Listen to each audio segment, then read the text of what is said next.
नमस्कार, मैं राजकुमार यादव आप सभी का आपके अपने चैनल पर हार्दिक स्वागत करता हूं। बच्चों, आज हम ऐसे व्यक्तित्व के बारे में जानकारी प्राप्त करेंगे जो पूरे देश के लिए और साथ ही साथ बच्चों के लिए खासकर प्रेरणा पुरुष रहे हैं।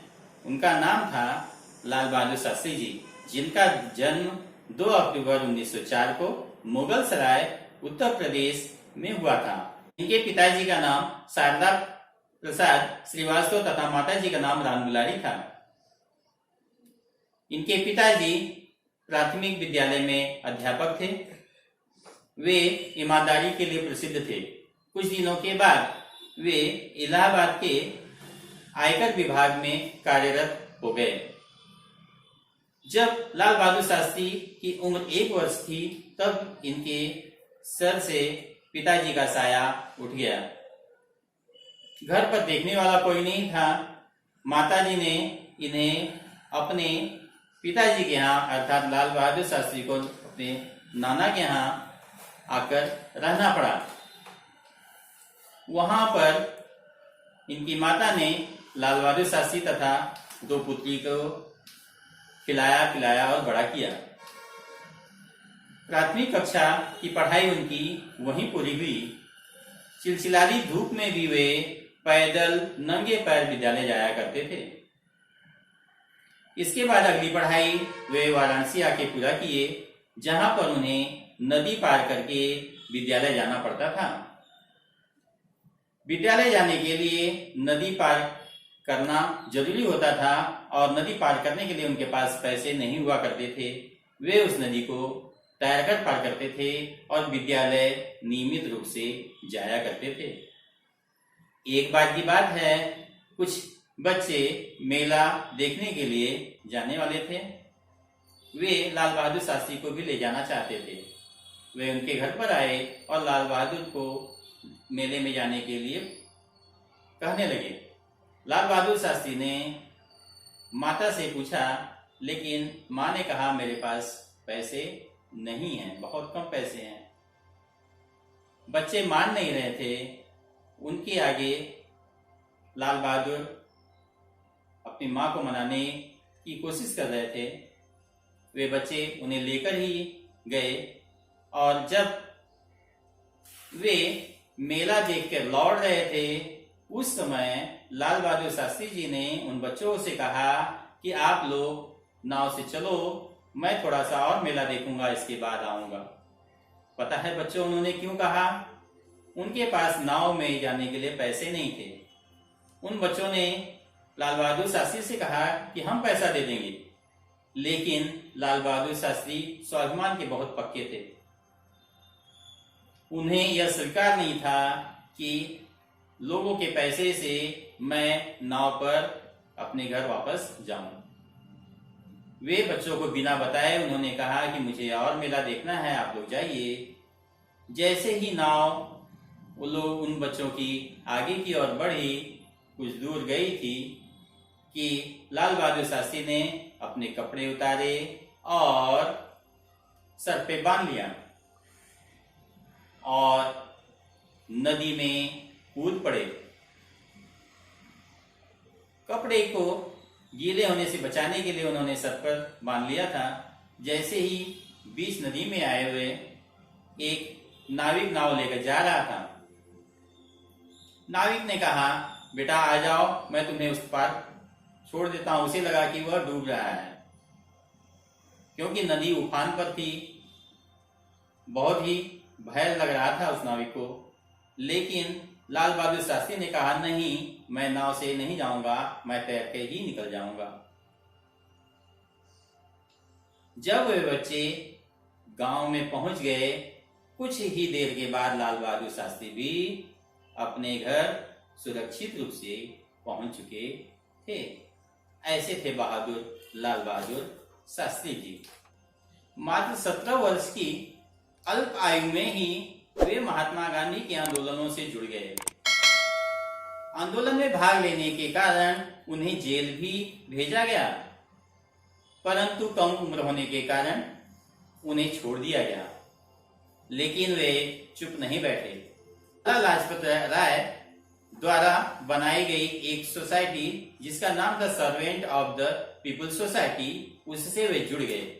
इस सोसाइटी का कार्य था ऐसे नवयुवकों को प्रोत्साहित करना जो देश हित के कार्य के लिए हमेशा आगे रहते थे, ऐसे लोगों का मार्गदर्शन करना। लाल बहादुर शास्त्री लोगों का मार्गदर्शन करते थे, साथ ही साथ खुद भी हिस्सा लिया करते थे। उन्होंने दलितों की भी काफी सेवा की थी। 1927 ईस्वी में उनका विवाह ललिता देवी से हो गया। ललिता देवी जी भी सामाजिक कार्यों में बढ़ चढ़ कर हिस्सा लेती थीं और वे उनकी अच्छी जीवन साथी साबित हुई।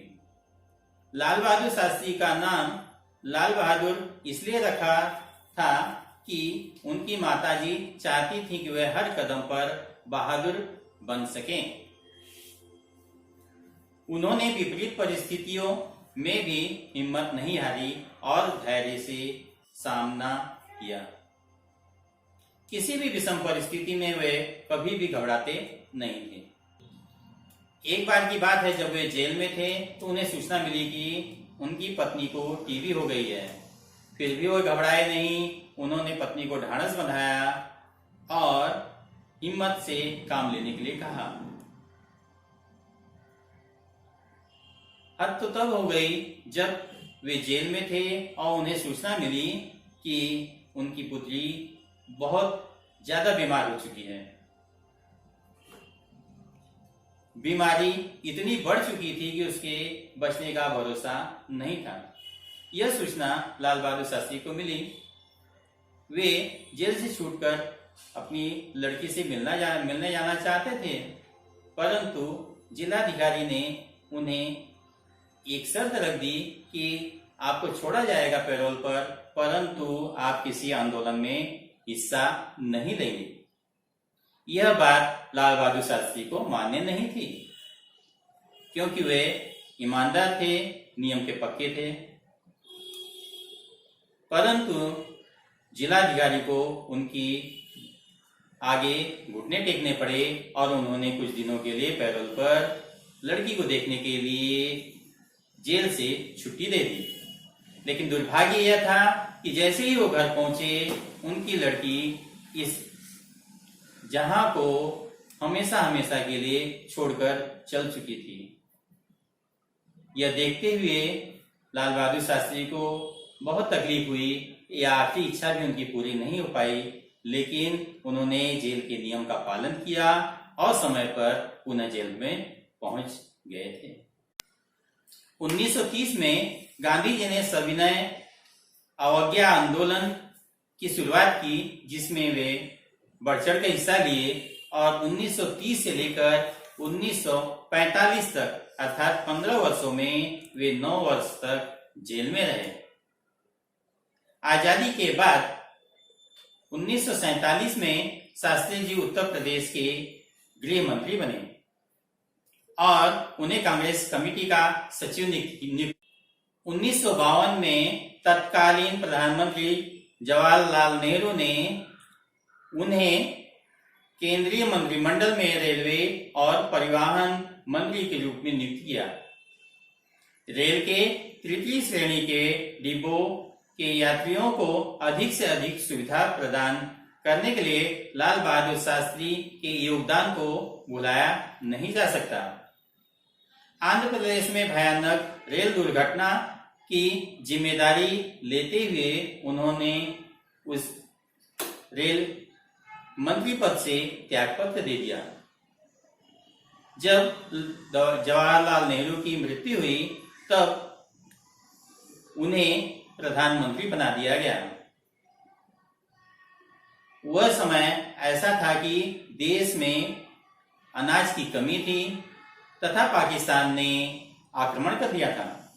एक तरफ शत्रु ने आक्रमण किया, दूसरी ओर हमारे देश में अनाज की कमी थी। लाल बहादुर शास्त्री कुशाग्र बुद्धि के थे। उन्होंने हिम्मत नहीं हारी और अपने किसानों को उन्होंने जगाया और शत्रु से लड़ने के लिए सैनिकों को जगाया और नारा दिया, जय जवान जय किसान। आखिर में पाकिस्तान को हार माननी पड़ी। देश में उन्होंने एक सप्ताह में एक दिन उपवास करने के लिए कहा, जिससे अनाज की भी समस्या हल हुई। पाकिस्तान हारने के बाद ताशकंद में एक समझौता हुआ, जिस पर संयुक्त राष्ट्र संघ ने हस्ताक्षर करवाए।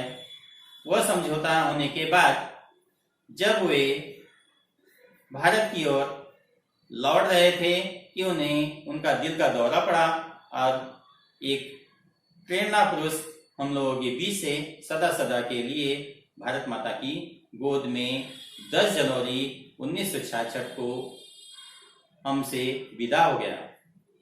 देश ने एक महत्वपूर्ण नेता खो दिया था।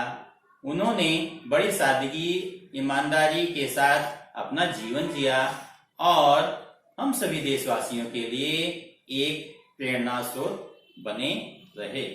ऐसे महान पुरुषों को सत सत नमन तथा इनकी जीवनी से बच्चों को खूब शिक्षा लेनी चाहिए, सादगी की, ईमानदारी की तथा कर्तव्य निष्ठ बनने की। आपको लाल बहादुर शास्त्री की जीवनी कैसे लगी जरूर कमेंट बॉक्स में बताइएगा। हर बच्चों को चाहिए कि अपने महान पुरुषों की जीवनी पढ़े, उनके बारे में जाने तथा उनके रास्तों पर हम चलकर खुद महान बन सकें। मुझे आशा ही नहीं बल्कि पूर्ण विश्वास है कि आप लोगों को यह जीवनी अच्छी लगी होगी।